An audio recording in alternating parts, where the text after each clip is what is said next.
Have you ever thought about participating in a tournament? Then you might have read that the command of the notation, writing down the moves, is absolutely necessary. Or have you tried to read a chess book which looks like this inside? Then again, you need to know how chess moves are written down or read. And therefore, we are here in this video. Hi, my name is Saro. I'm a 2100 FIDE rated chess coach with over 12 years of experience in coaching beginners and players up to a FIDE rating of 1950. In this video, we are going to take a look at the naming of the squares. How do we find out the coordinates? How is a move structured? And how to write down or read moves, including pieces. And we are going to take a look at some exceptions in the end of this video. Therefore, make sure to watch this entire video. Now, let's start with our topic. The chessboard consists of 8 times 8 squares, which leads to a total of 64 squares. Naturally, we want to have coordinates for every single square. How do we do that in chess? Well, it's pretty easy. If you look at the bottom of the board, you see the letters from A to H, the first letter of the alphabet, till the 8th letter of the alphabet, all in minor letters. And if you look to your left, you see the numbers 1 to 8. And the letters and the numbers will help us in determining the name of the squares. Here I have marked a square red. How do we find the name of it? Well, it's pretty easy. The name always consists of the letter, I'm sorry for my handwriting here, plus the number here. So we go from the left to the right, or from the right to the left. In this case, from the left to the right. A, B, C, D, E. We see it's on the so-called E file. If we go from the bottom to the top, or from the top to the bottom, in a line, in a straight line, then we speak about so-called files. Here in this case, we are talking about the E file. And then we go up 1, 2, 3, 4, 5. And see it's on the so-called 5th rank. If we go from the left to the right, or from the right to the left in a straight line, we speak about ranks. So this is the 5th rank. And now you have learned some chess terms. And this is how you can determine the name of every single square. Let's just do another example as an exercise. Try to figure out the coordinates of the yellow marked square. It's very easy. We go A, B, C, draw our line up, and then our line here. And then we see it's on the C file on any 4th rank. So this is C4. Now let's go to our next topic, the structure of a move. A move consists of 2 so-called half moves. What does it mean? Well, if you look into a chess book or at the score sheet, you have a number left which determines or indicates the number of the move. So it's the first move, and then we have something written such as E4. This is the first half move. Here, E4 is 1 half move, and then we have E5. That's the second half move. So this is an entire move. White plays, black plays. Both sides have to move, and then we have an entire move. Very often, this is a little bit confusing in the beginning. Why? Well, when we are speaking, we say, I liked this particular move. But what we mean is this half move, or the movement of the piece, but not the move in the sense of a started and finished move. So now let's go into practicing with some pieces. We start with the pawn. So in this example, the pawn might go to the square c3 or c4. How do we write that down? Well, it turns out that pawns are the only stone in chess or piece, however you call it, which doesn't have an abbreviation sign. So we just write first c3 or first c4, depending on where the pawn goes. And this is it. Nothing else is needed. This is for moving pawns. Now let's go to moving the knight. Well, try to guess what the abbreviation of the knight is. Logically, it would be a K, the first letter of knight. However, K is already reserved for the king. Therefore, the knight has an N. So if you read an N, you know it's the knight which is moving. And this knight might move to 8 different squares, and we just choose this one. And this is a nice little exercise for you. Try to name the square. Naming it, again, is easy. We look at the file. It's the F file, and the rank, it's the 7th rank. So the knight will go to F7. Now, knight F7, and also there are 7 other squares where the knight can move. Now, let's go to our next example, where we see the bishop. So we again write down first. The bishop can move to a lot of squares. Here we will just pick a random square where it can move. Try to name it again. Again, very easy. It's on the C file. It's on the 3rd rank. So it's the square C3. The abbreviation of the bishop is a B in capital letters. Bishop C3. And the capital letter is very important. When you write a capital letter, everybody knows, okay, the piece is meant, not the square. So bishop to c3. Let's go to our next example. Here we have a rook, so we write first R for rook. By the way, the first numbers here on the left side are just for our examples. You will not find them on your score sheet logically. So we are only interested in this.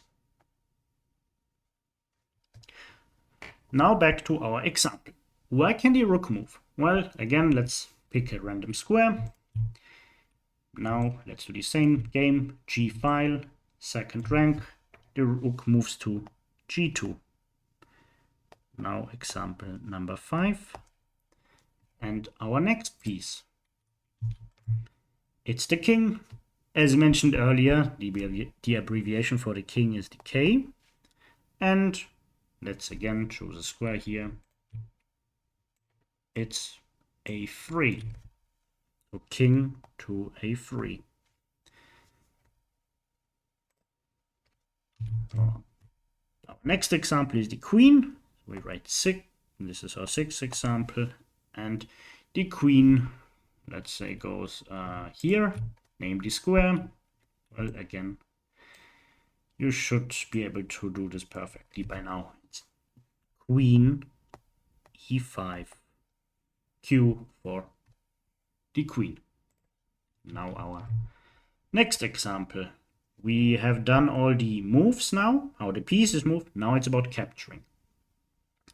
Capturing is also very easy. It works the following way. You have the abbreviation letter for, let's write here, abbreviation letter for the piece, whatever you take. Yeah. And in the case of pawns, it's a little bit different, but let's first talk about the structure. The abbreviation letter, and then we have the X sign plus an X, and then the square. So which piece, for example, knight, and then X, and then the square. So you know, knight takes on this square. Now let's go to our concrete example here with the pawn. When we capture with pawns, it's slightly an exception. We just write from on which file the pawn is. Why? because there can never be two pawns on the same file capturing on the same square.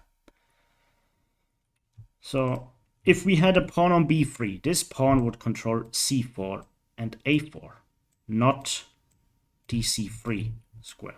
So therefore, here we write bx c3.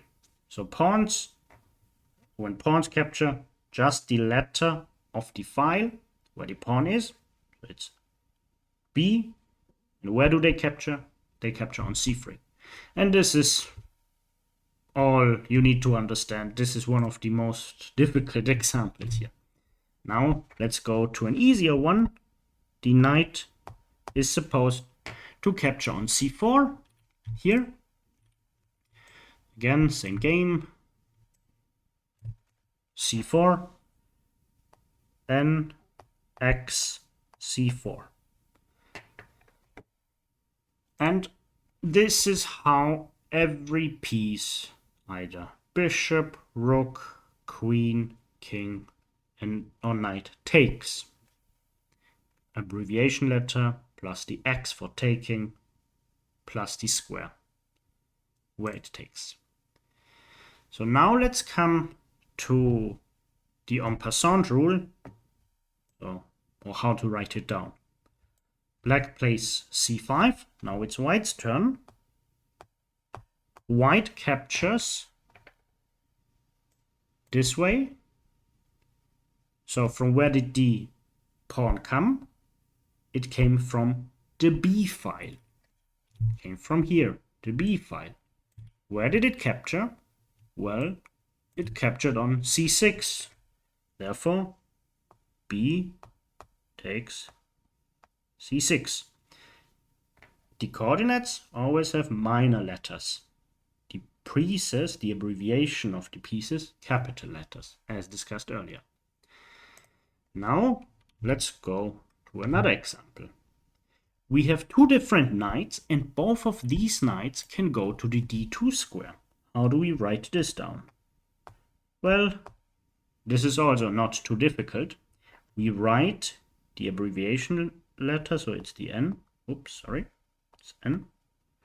And then in this case, because two knights could jump to the same square, and we want to be able to identify the particular knight, because we assume that we read through a game of someone else, or we cannot remember, whatever.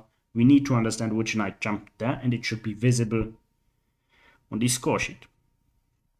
Then we take the letter from the file again, where the piece is located. So here, the knight is on the b1 square, on the b file. Here, the knight is on f3, and therefore if the d2 knight moves, if the b1 knight moves to d2, then it's knight b to d2. If the other knight moved there, it would be knight f to d2. I hope this is understandable. And if both pieces, or both knights, were on the same file, then we would just take the letter, not the number. The number, not the letter. So we always need to be able to distinguish which piece moved to a square, and there can be no pieces that move to the same square, at least not on our score sheet. Now, let's go and discuss what we have learned. So we have learned that when pawns move, then we just write the square to which they move. Any other piece needs an abbreviation, the abbreviation letter, N, B, R, K, Q. And the letters, these letters from the pieces are in capital letters, the others are not. The squares are always minor letters, not capital letters. One type of move we haven't discussed yet. We talked about capturing and about moving, but not about castling. How do we write down that one side castled, or read that one side castled, and how do we differentiate between castling king side or castling queen side? When we castle king side or short, then you write down 0 line 0. If you castle queenside, or your opponent castles queenside, you write down 0, line 0, line 0. So the only difference is when you castle kingside, you have 2 zeros. If you castle long or queenside, you have 3 zeros. Pretty intuitive. Now, let's move on. One thing is still left.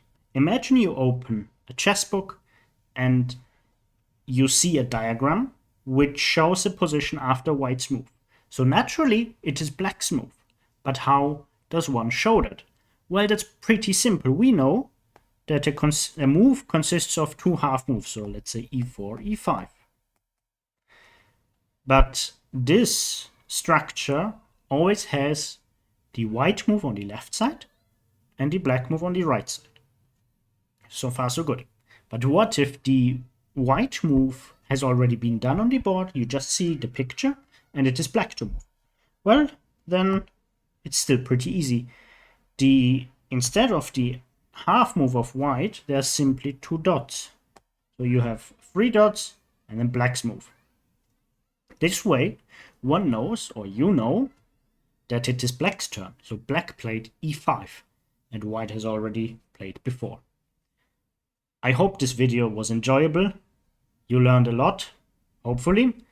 If you like this video, feel free to hit the like button and subscribe to the channel. See you in the next video.